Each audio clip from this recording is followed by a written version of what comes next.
Good day. So, proceed po tayo sa ating lesson. It is all about translating into variation statement a relationship between two quantities given by graph and vice versa. And letter B, solving problems involving variation. Learning objective, the learners will be able to first, translate into variation statement a relationship between two quantities given by a graph and vice versa. Second, solve accurately problems involving variations.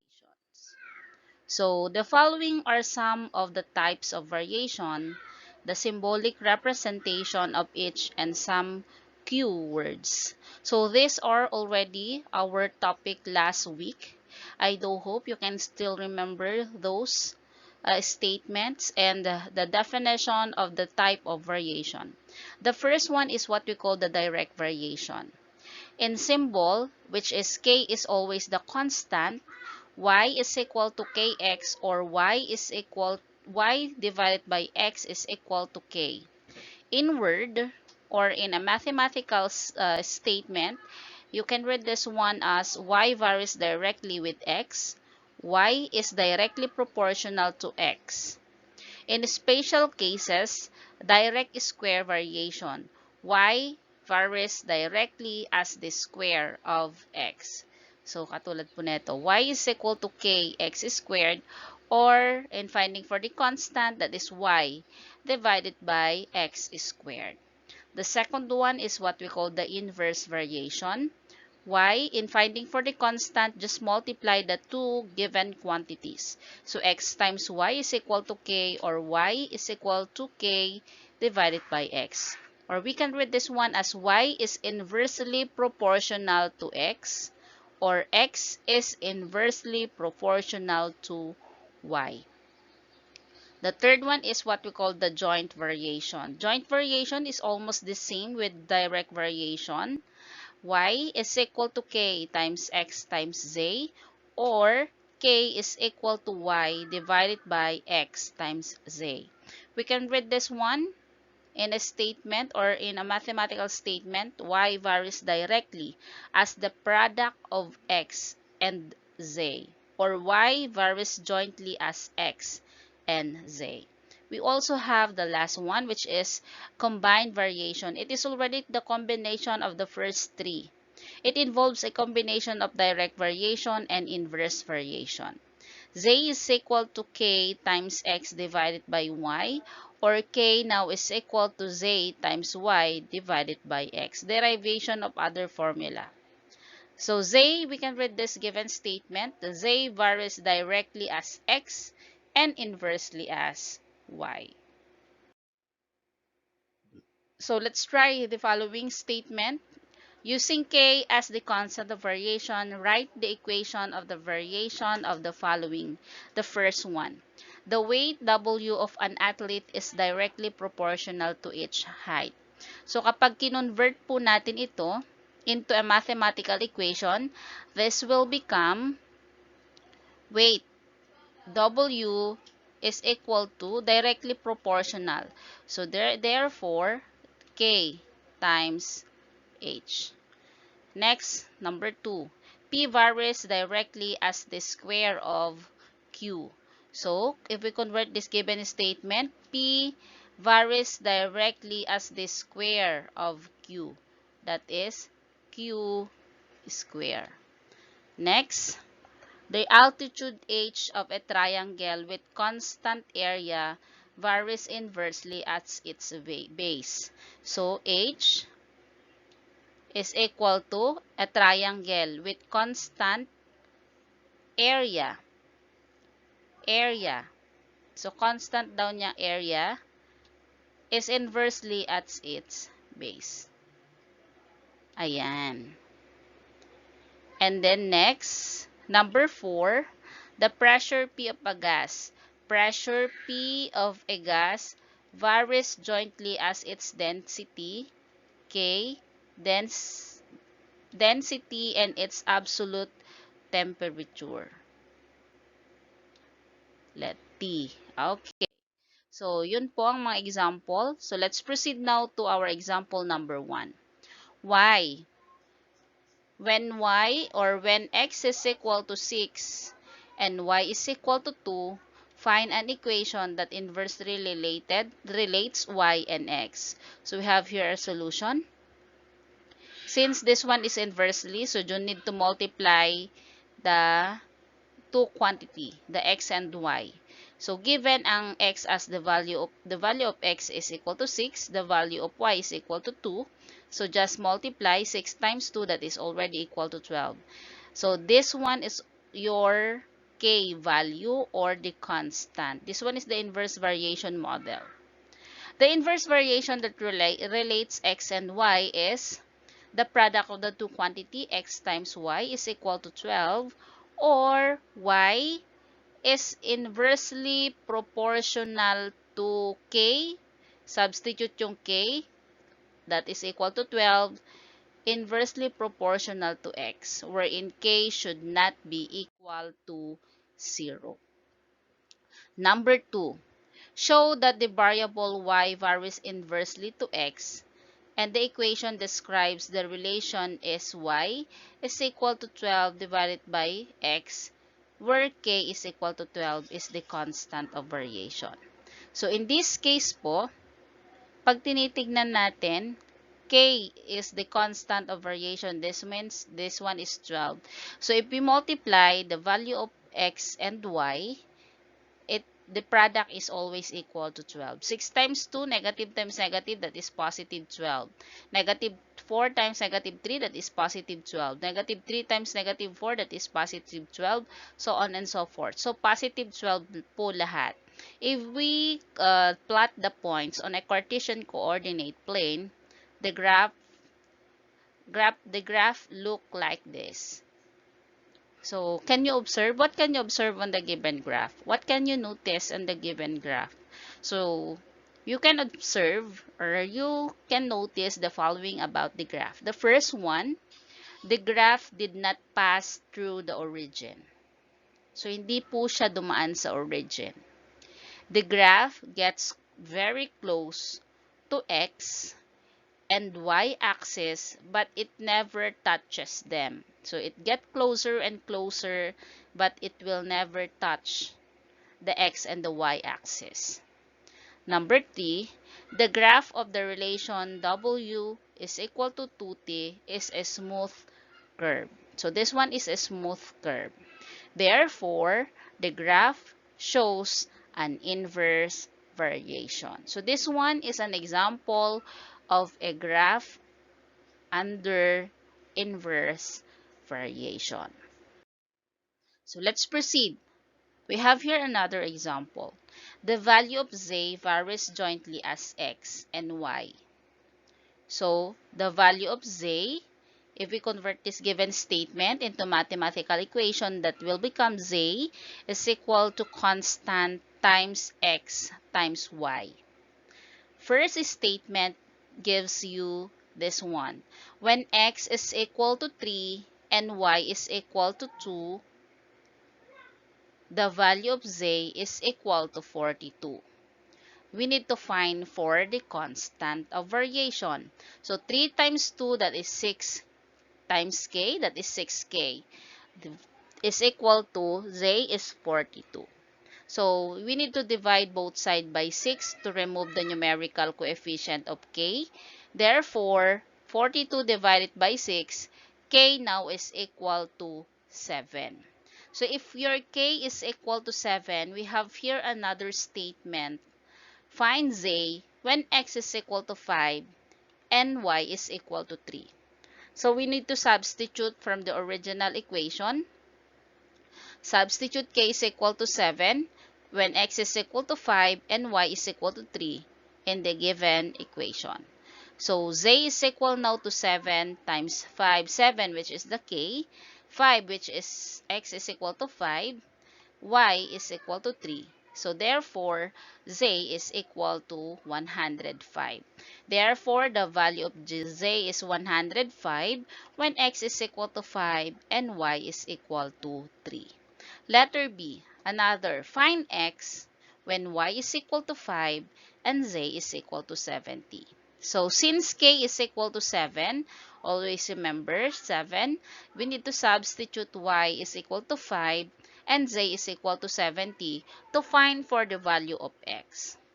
So z is equal to x, k times x times y. Substitute, 70 is equal to 5 times 5. 7 times 5, that is 35x. We need to divide both sides by 35 to remove the numerical coefficient of x. Therefore, x is equal to 2.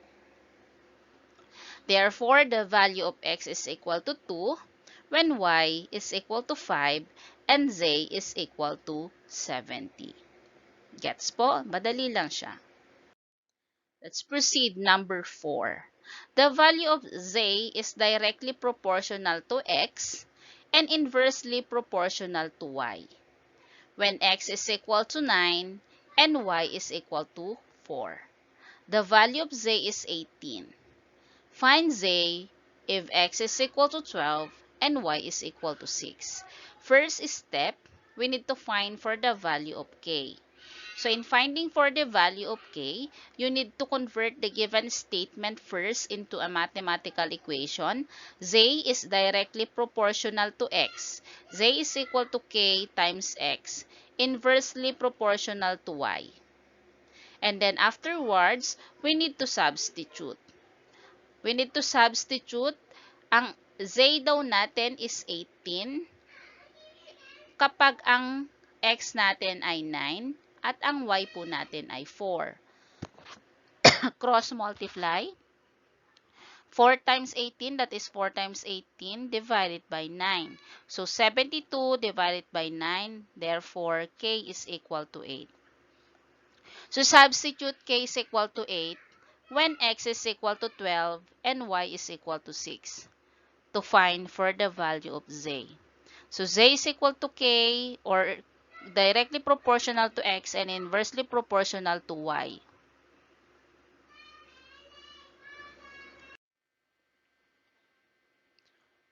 So z is equal to 16. Therefore, z is equal to 16 when x is equal to 12 and y is equal to 6. So let's proceed now on how to solve problems involving variation. One of the useful concepts in mathematics is about the relationship between the two variables, stating that if one of the quantities increases or decreases, the other quantity also increases or decreases. And this one is what we call variation. There are different applications of variations in various learning fields like in mechanics, agriculture, and even manufacturing. So let's analyze the problem so you can form an equation that will represent your word problem. So you can also find the constant of variation first to solve for the desired quantities. So steps in solving word problem. Step number 1, identify the problem. Step number 2, formulate an equation. Step number 3, we need to solve. And step number 4, assess your answer.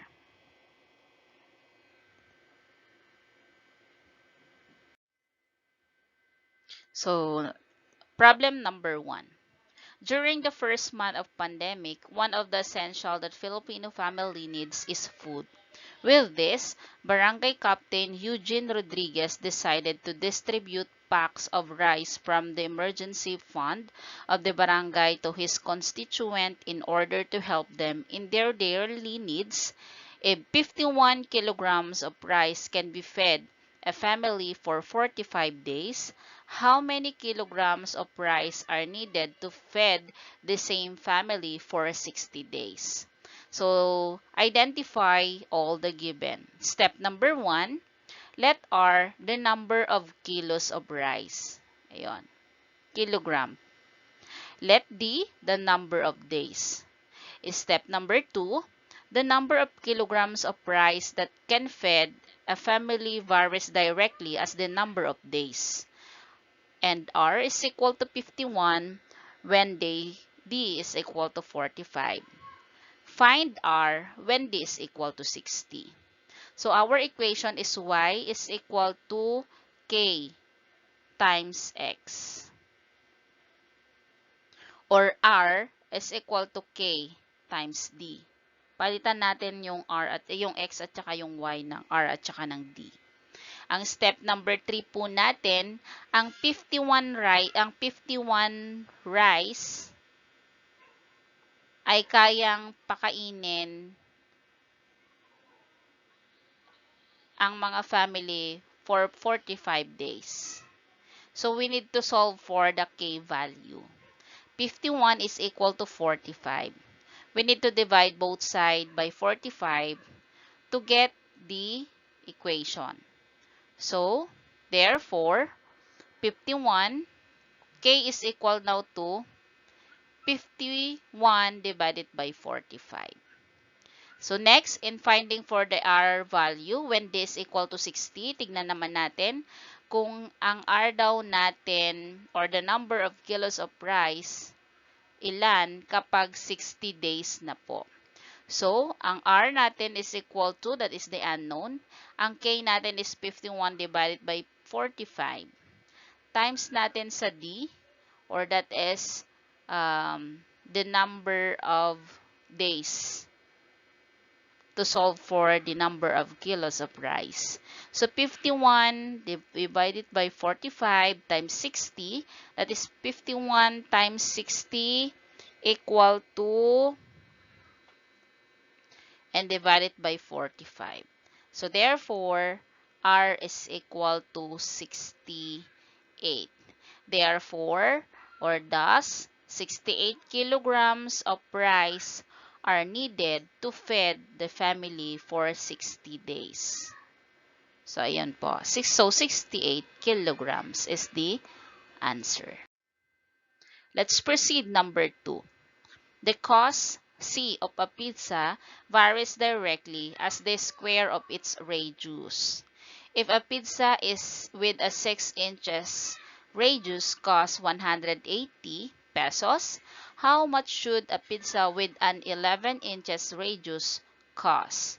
So, step number 1, still, we need to let C the cost of the pizza.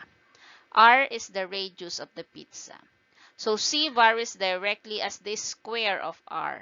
And C is equal to 180 when R is equal to 6. Find C when R is equal to 11. So, ang equation na mabubuo natin dito, Y is equal to K times X squared. Or if we convert this one into the given problem, this will become C, or the cost of pizza, varies directly as the square of the radius of the pizza, or K is equal to R squared. And then, substitute to find for the value of K. Ang C daw po, ang radius daw po natin ay 180. Ang cost natin ay 180 kapag meron siyang radius which is 6 inches. So, we need to solve for the K value. 6 times 6, that is 36. K is equal to 180.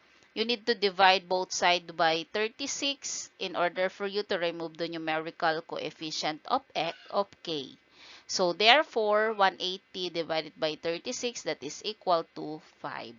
So, we already get the constant, which is 5. So, we need to substitute into the original equation. C is equal now to K, palitan na natin ng 5, R squared. In order for you to solve for the C value, on the second statement, kapag daw po 11 inches ang radius niya, magkano daw po? So, 5 times 11 inches, that is 11 times 11, that is 121, times 5, that is 605.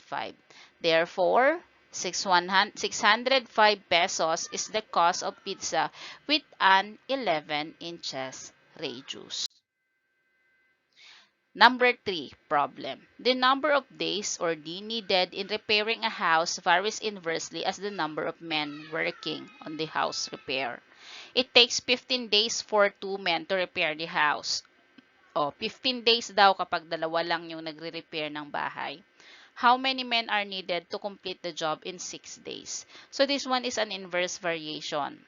So sabi nga natin nung nakaraan, kung madaming taong magwo-work, so ibig sabihin yung araw ay kukonti. Kung konti yung magwo-work, ibig sabihin yung araw niya ay matagal. So step number 1, we need to let the number of days needed in repairing a house. And M, number of men working on the house repair. So D varies inversely as M. And D is equal to 15 when M is equal to 2. Find M when D is equal to 6. So equation natin, you need to multiply the two given. 15 times 2, that is already equal to 30. So ang K po natin is 30. So next, after finding for the K value, we need to substitute it to our equation to find for the value of M, or the number of men working on the house repair within 6 days. So 30, 6 times M, that is 6M, is equal to 30. So 30 divided by 6, that is 5. Therefore, thus we need 5 men in order to complete the job in 5 days. So, kailangan po natin ng 5 tao to complete the job in 6 days. Kapag po 15 days ang work nung 2 tao lamang. That's